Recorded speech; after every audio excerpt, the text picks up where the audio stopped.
Two-Face, The Man Underneath, Christopher Watts. Excerpt read by the author. It just seems like I'm living in a nightmare and I can't get out of it. Chris Watts, August 14th, 2018. If you ain't the lead dog, the scenery never changes. Lewis Grizzard.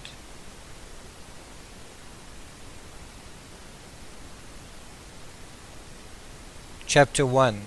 Final Breaths. I came home and walked in the house and nothing, just vanished. Chris Watts to Denver 7.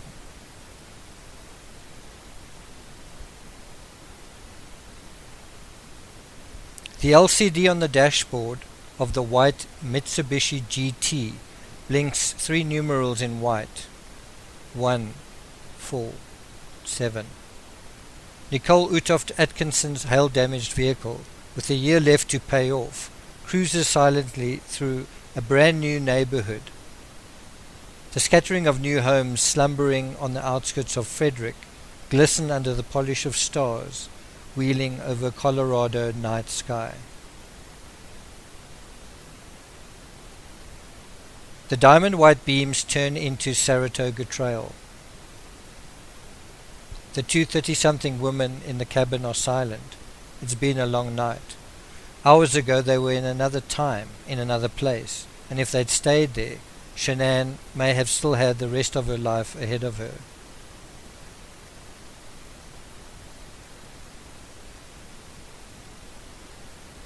At 1800 hours in Tempe, the Laval girls have a bigger dinner and more drinks than expected when their flight is cancelled. As if the gods are determined to keep Shan'ann away from home, the power at the Thirsty Lion Gastropub and Grill goes out. The ladies post photos of themselves and their leftover meals in the semi-darkness to Facebook.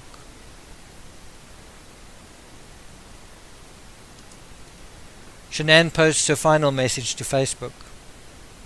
Best way to leave Arizona with you and Eddie and loss of power while eating dinner. Smiley face.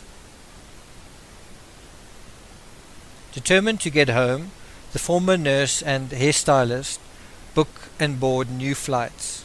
After a 2-hour delay, they finally board at Sky Harbor International Airport in Phoenix, landing at Denver International at close to 0100 Monday morning.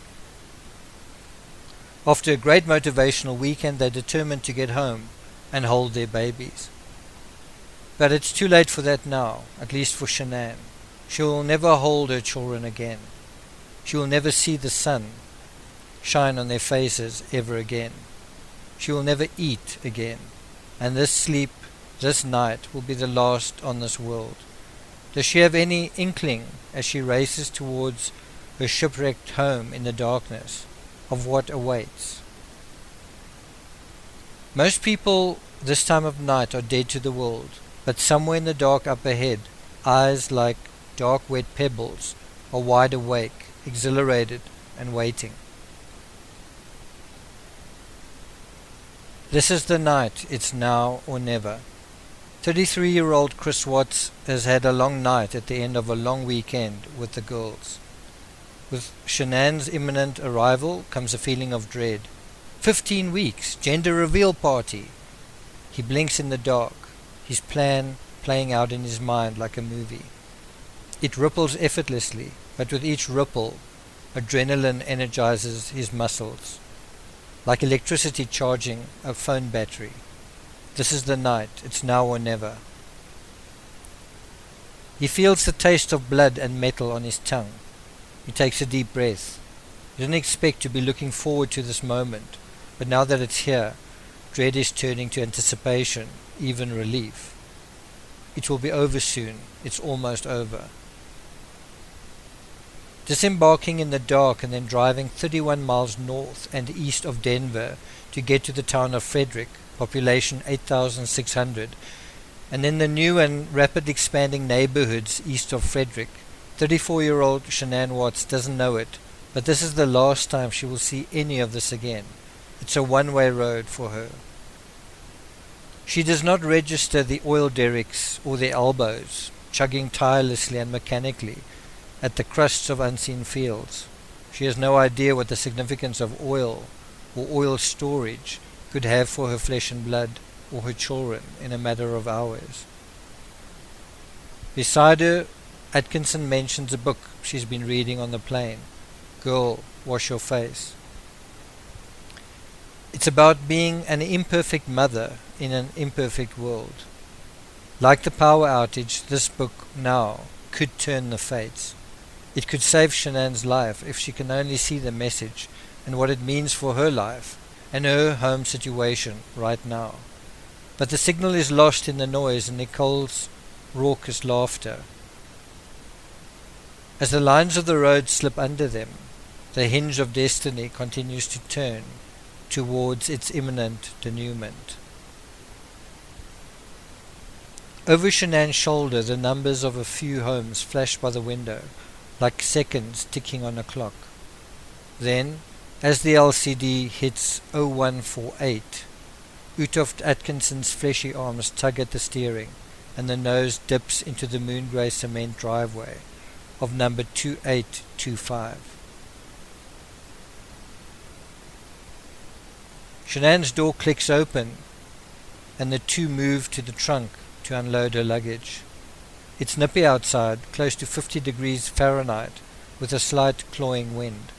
The porch lights are on, but every last window on the double-story facade is an unlit blank.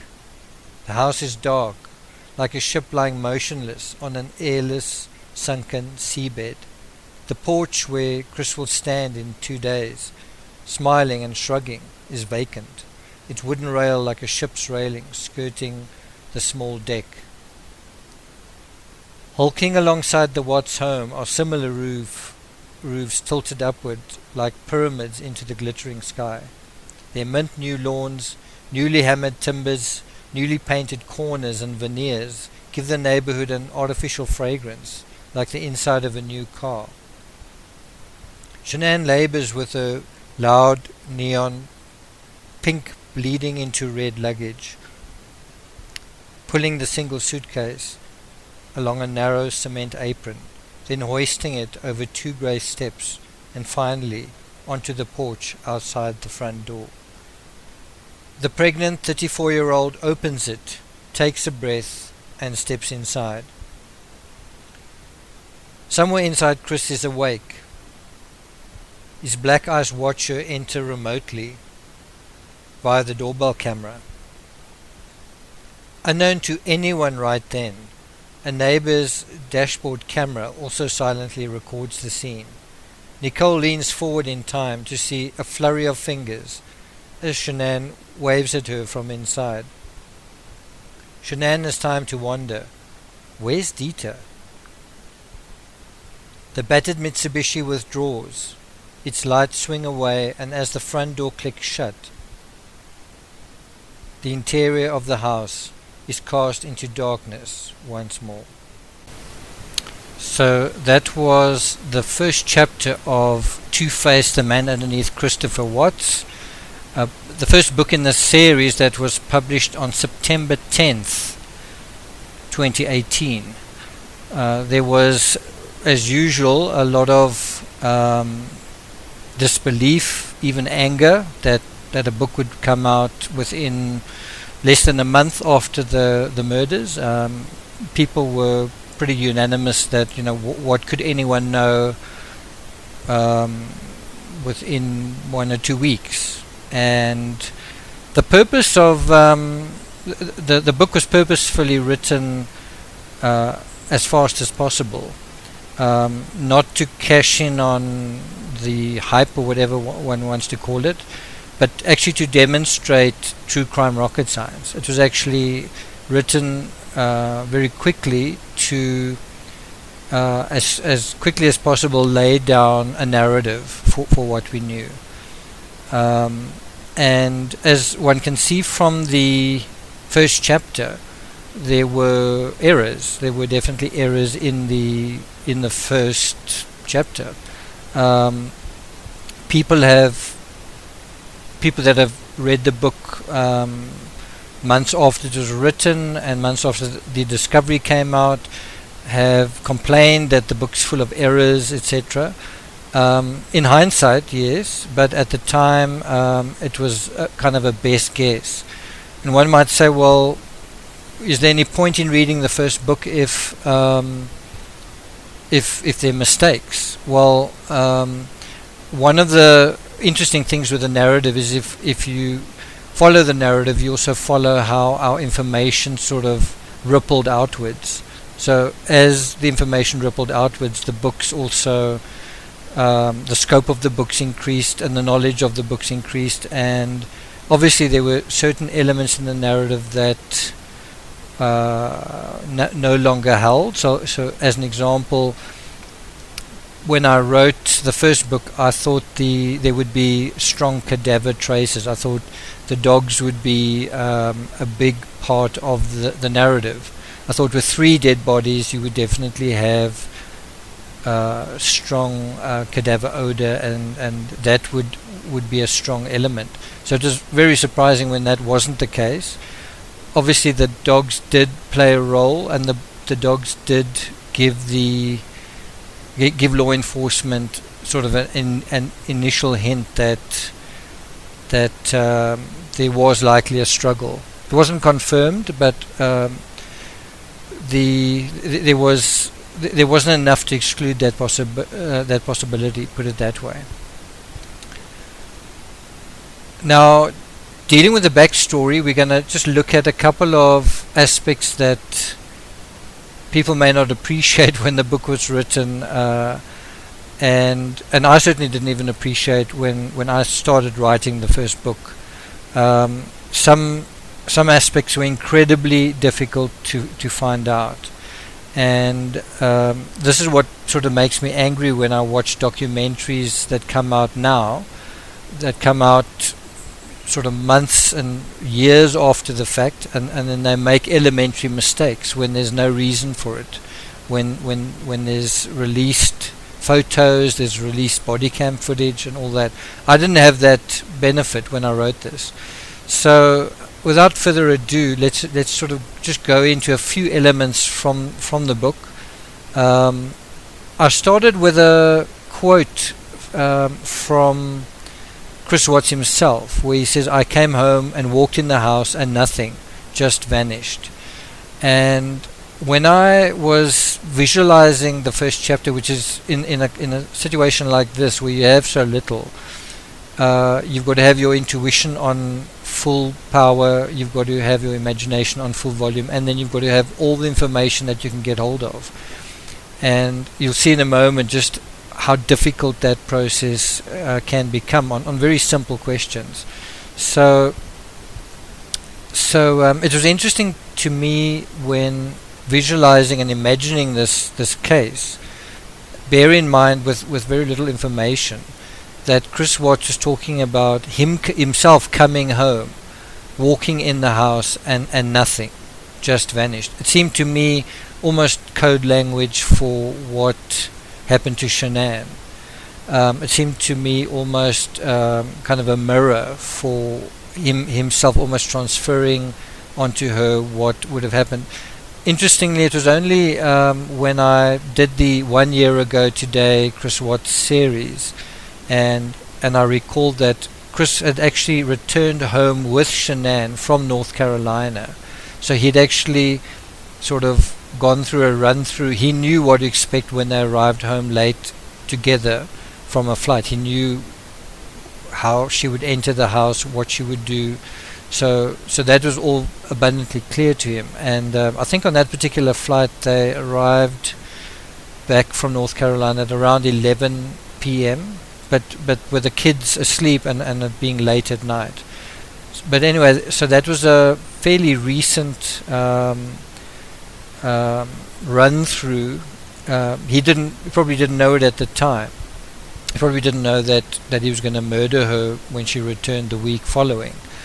But I think the seed for the motive was there, and the everything was sort of lining up. But anyway, that return from North Carolina just 1 week before the murders obviously played into how he was going to play his cards that night. So there does seem to be something ominous and potentially very true about him saying, came home and walked in the house and nothing, just vanished. Because that's what happened just after that. He made them vanish. So one of the really difficult aspects in imagining, simply imagining Shan'ann arriving home that night. Remember, we didn't have the video until I think it was close to December 2018. So 4 months after the crime, we only really saw this sort of the doorbell camera footage. But in the meantime, I try to visualize it based on logic, based on intuition, based on everything we knew. And so the starting point was trying to find out what car Shan'ann was driving in. And it was a very simple question, but with what turned out to be a very complicated answer. So obviously I could have simply imagined the opening sequence without knowing the make of the car or without knowing the color of the car, but I wanted to be as realistic as possible. I wanted to do my due diligence, and I wanted to find out. Simple question: was it possible to find the answer? And it was very, very difficult finding the answer. I went on to Nickole Atkinson's Facebook, which is also public, and I had to search for literally hours and hours to find anything about a vehicle. And what made it tricky was it's possible that the family also had another vehicle. So it was important not to confuse that if that was the case. But in the end, I did find some pictures of a white vehicle, and then I struggled to, because it wasn't a photo sort of from afar of the whole vehicle. It was just, I think it was her daughter standing in front of the vehicle. Just the vehicle just happened to be in the background, but there was very little to give away what kind of vehicle it was. There may have been a decal here and there, and I then had to Google various sedans with that kind of insignia and whatnot. And I remember it sort of came down to two vehicles in the end, and it was either the Mitsubishi or I think it was a Hyundai. And then I think Nickole posted a photo of the dashboard of her car, I think while a particular song was playing. She also posted that onto Facebook, and I then tried to search for confirmation on what car did this dashboard belong to, and that was an incredibly difficult and frustrating search. If you're not an expert, if you're not a car dealer or something, you're not going to instantly know where this is and what this is.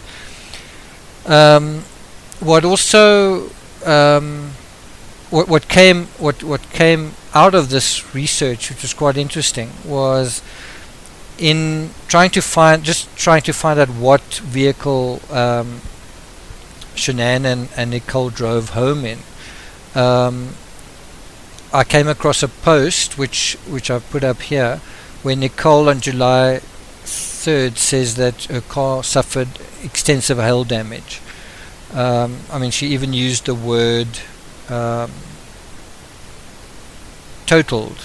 She said that in any event, the impression I got was that the car was severely damaged. That if someone says totaled, you sort of imagine the windows may have been smashed in, or the roof is dimpled, or the trunk is dimpled, or something like that.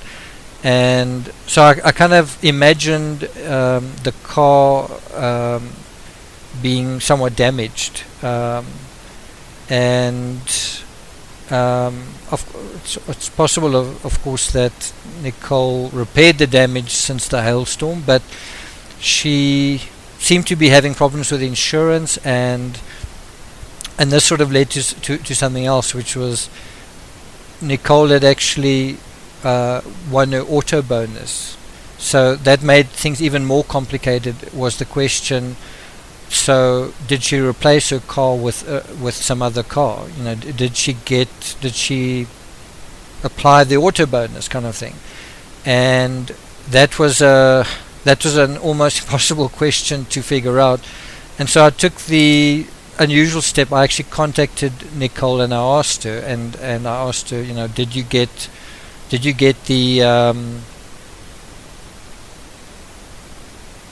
the replacement vehicle?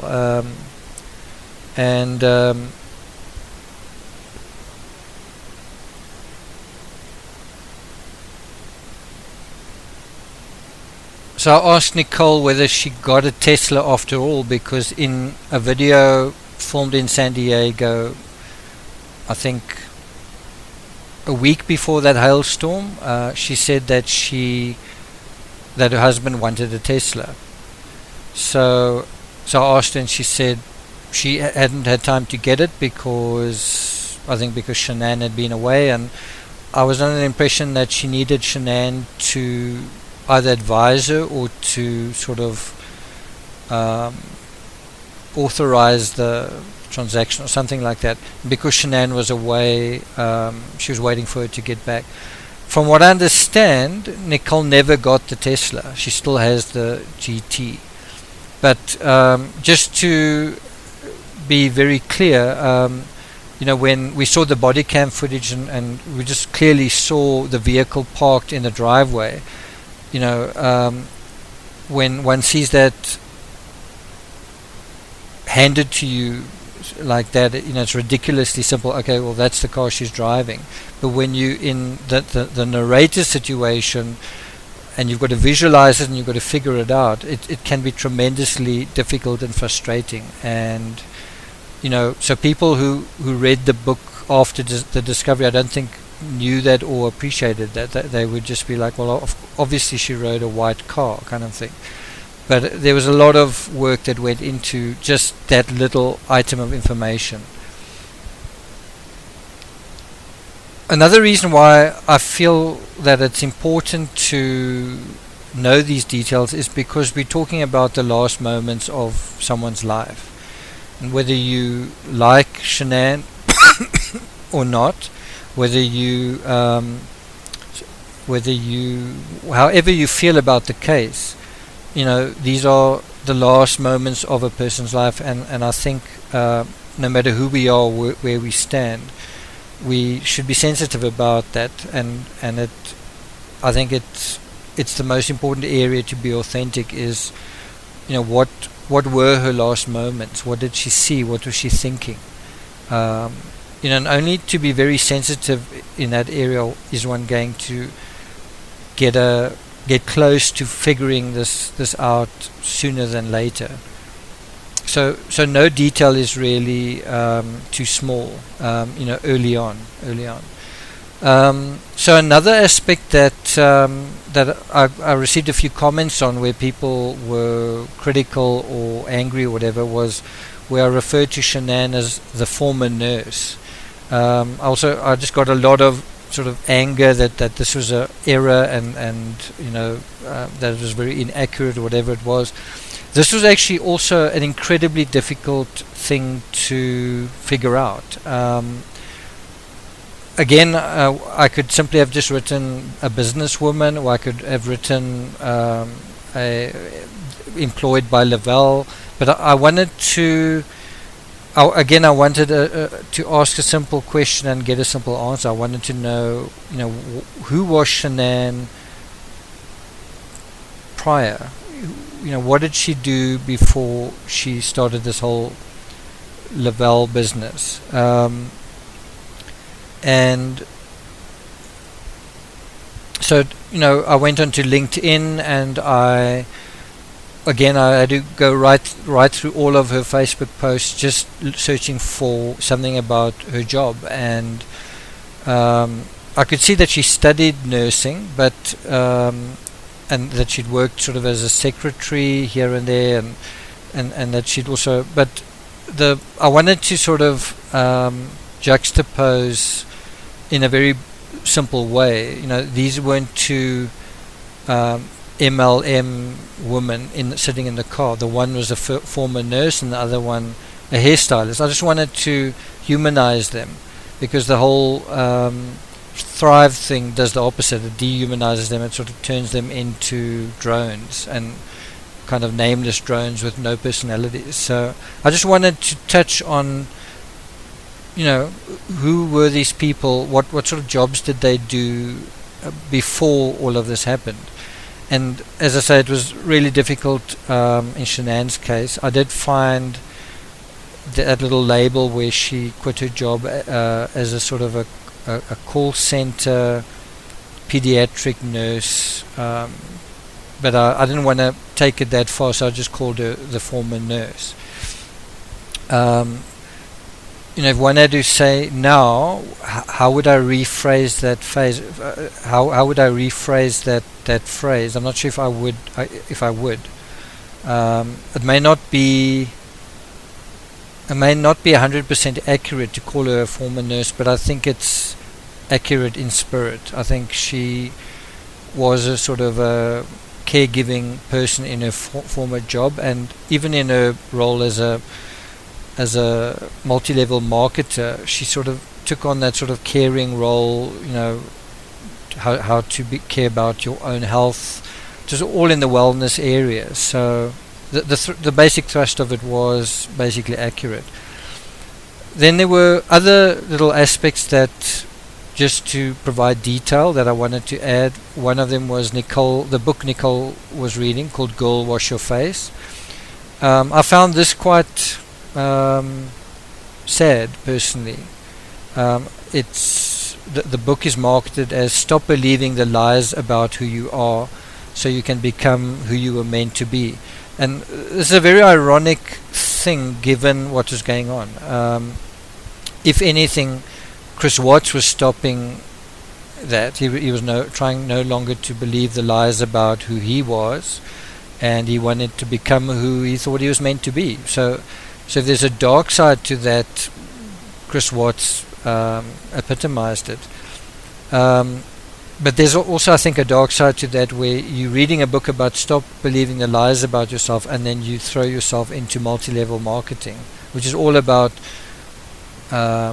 fudging the truth, influencing, manipulating, promoting, selling, and becoming who you were meant to be. Is this who you were meant to be? Selling powders and stuff, and just being on Facebook all the time, and so there's something for me very tragic about the book that Nickole was reading, and it also made one think of Shan'ann, who's aware that her husband's having an affair, and if she could only have just washed her face and said, well, look, get on with your life, and just don't be so controlling, and don't try and control the situation, and don't try to force this guy to stay in your life. Just wash your face and move on. And it even goes further, where did she go to sleep that night? Did she get home, and did she take off her makeup, and did she wash her face? And I think in the very last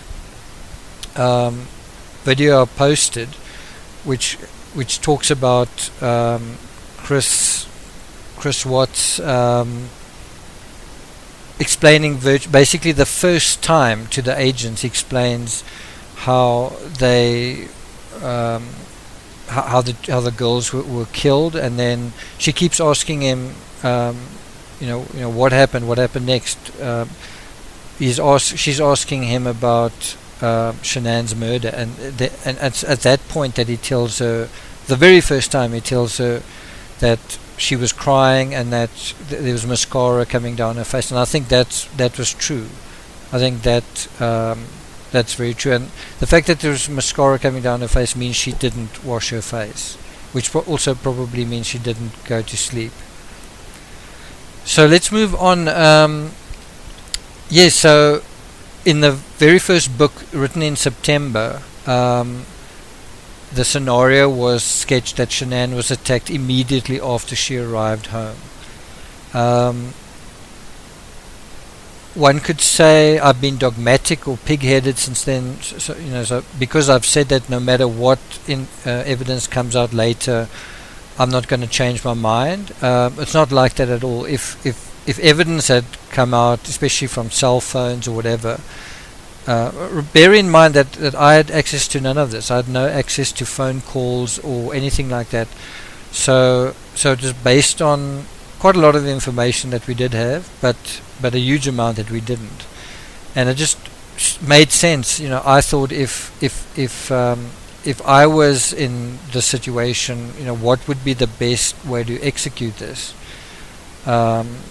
And in looking at other cases like Scott Peterson, it just didn't make any sense that you would allow this person into the home and then pick your moment that way. Anyway, so I don't want to go into that too much further, but so the scenario in the very first chapter of the very first book was that of an immediate attack. So around about 1:48 or 1:49 that morning. One of the things that I said in that first chapter, which I think reveals a little bit of the uncertainty I felt, was where I said, and this sleep this night will be the last on this world. It's kind of a double language because it implies that the last sleep is the sleep of death. I think I had some problems with that sentence because I didn't want to say that I didn't want to explicitly say that she went to sleep. So that even that sentence, I had quite a lot of. I had to sort of really think about how that sentence would read in hindsight, and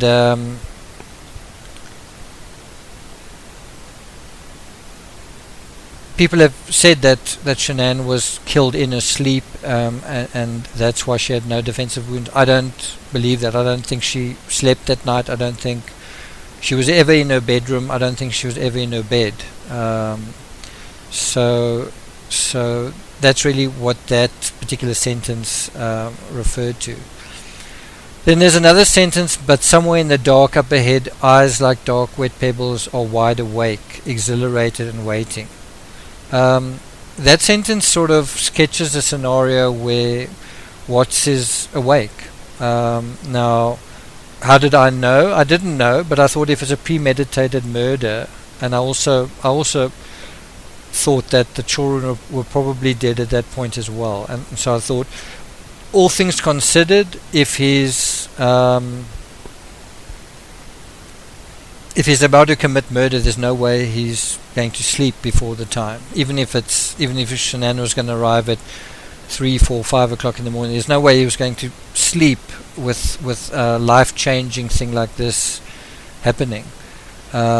So yeah, I imagined he was wide awake, and as it turned out, he was wide awake. He was on the phone from 9 o'clock till 11 o'clock that night, talking to Kissinger. So he was more than wide awake. He was active, and besides that, she said that she heard the television blaring loudly in the background, which for me is very close to, I wouldn't say it's absolute evidence that the children were dead by then, but how do you explain a television on late at night and the television's upstairs at 11 o'clock at night and the children are asleep and alive? How do you explain that? So that was I didn't know obviously about the television being on, but I assumed that Watts was awake. I wrongly assumed that he was awake and that it was silent inside. I think I was also a little bit off with him being simply exhilarated about the prospect of committing a murder. I think the exhilaration was that, but it was also Kissinger. It was also that whole story, which at that stage we had no clue that depths and the depths of that affair. So I also wrote, he blinks in the dark, his plan playing out in his mind like a movie. Now, Watts himself actually used those words when he was interrogated, and when Agent Tammy Lee asked him, what are the sort of ways that you can, what are the various ways that you can make a person disappear? Which is a euphemistic way of saying, what are the ways that you think you could kill somebody? And so Watts mentions virtually all of the possibilities except smothering and strangling. She's got to suggest that. He does talk about luring someone into a kind of a scheme, and someone being hit by a car, and I'm not going to talk about that. I've discussed it in the book, but what's important here was, I was talking about him having a plan, and a plan that's sort of playing out in his mind like a movie, and I think that's exactly what was the case. I'm not going to take it further than that, but what that talks about is a premeditated murder. And in a premeditated murder, in terms of inside a family, inside the home, the murderer's got all the advantages. He knows the crime scene, he knows his victims, he knows their habits, he can plan it in a way that is best going to get away with it. So where in the house he does it, when he does it, he has all the advantages. It's a stealth killing by its very nature, because you've got your victims around you all the time. So the way that you do it, you could use poison, you could make it, hopefully in terms of the perpetrator, you want to not make any noise. You don't want anyone to hear screaming, so it needs to be a silent death. What are the various possibilities for silent death? Well, there's a knife as murder weapon, but that leaves a lot of blood. And then there's smothering and strangling, and that's a silent kill if you get it right. I mean, you've got to do it effectively in order for someone not to cry out. And the best time to attack Shan'ann would be late at night when she was tired, not after she's had some sleep and she's rested and she's refreshed and she's kind of alert to this man sitting next to her talking to her, so the premeditation just seemed really clear how he would execute it. And then I wrote about Shan'ann laboring with the loud neon pink bleeding into red luggage. So there was an instance where, if I was right about the car and the color of the car and the make of the car, I was wrong about the luggage. It just seemed kind of straightforward that the luggage that she took to North Carolina, she would also take on this trip.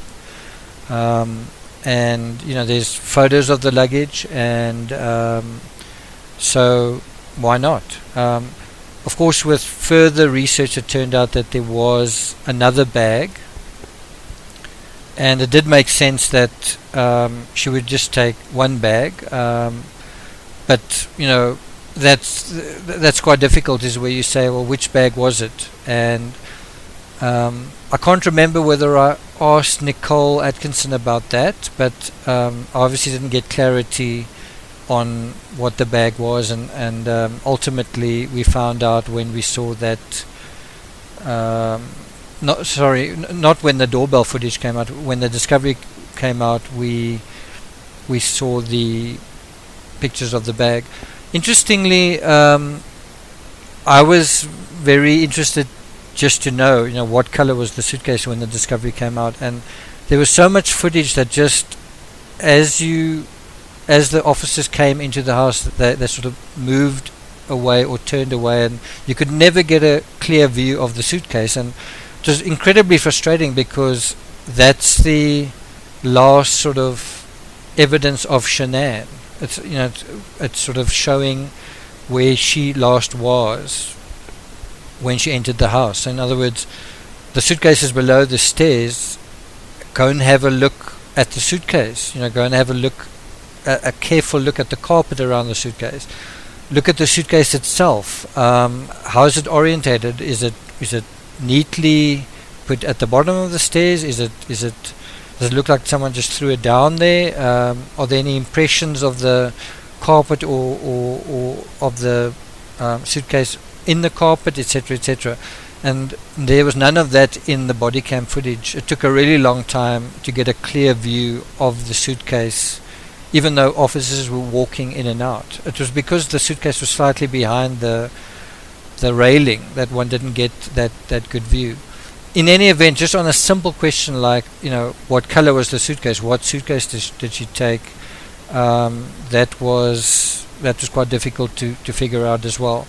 Again, one could argue, well, it doesn't matter. She had the suitcase with her. Who cares what color it was, etc., etc. Again, when you're dealing with the last moments of someone's life, it's quite important to know the details. But it goes even further than that.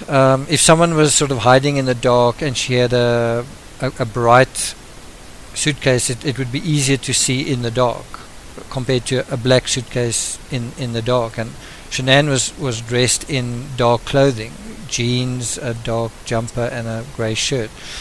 And the other thing to consider was the sound. If she was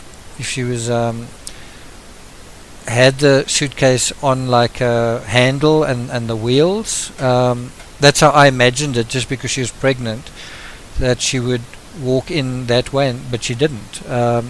But then that someone could hear her, hear the wheels inside the house and so on. And I had to go and check where the carpet started once you come in through the front door and all that sort of thing.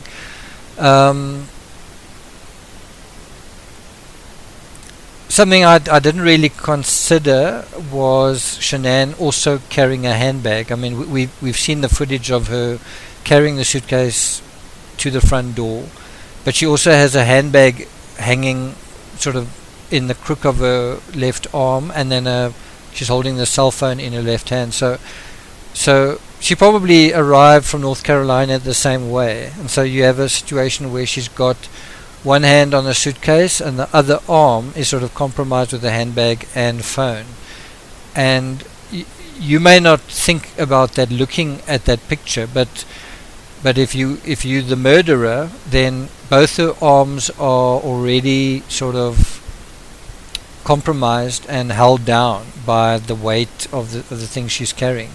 And because both her hands have got something in them, she can't, if she is attacked, she can't immediately respond with her hands. She can't scratch immediately. She can't use a fist. She can't swing around.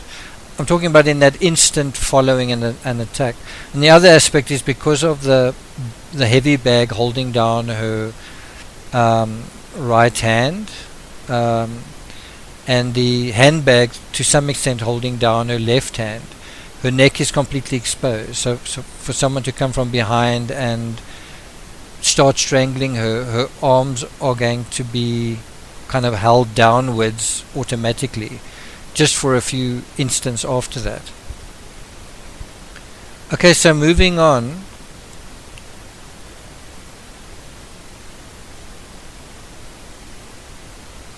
I also made an error, but this was based on an error by the media as well, that it was the neighbor's dashboard camera that recorded the scene.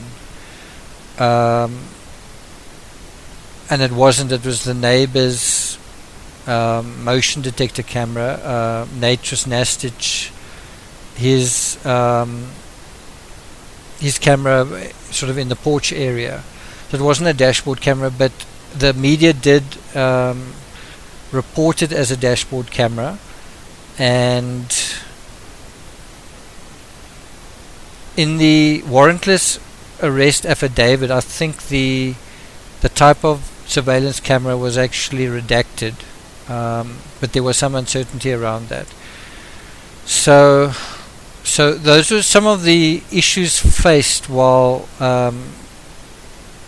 just simply trying to write this first chapter in a authentic as possible way. I think a lot of people don't realize how much goes on behind the scenes when you're trying to find information that's very simple, but it's simply not available, like the color of a suitcase.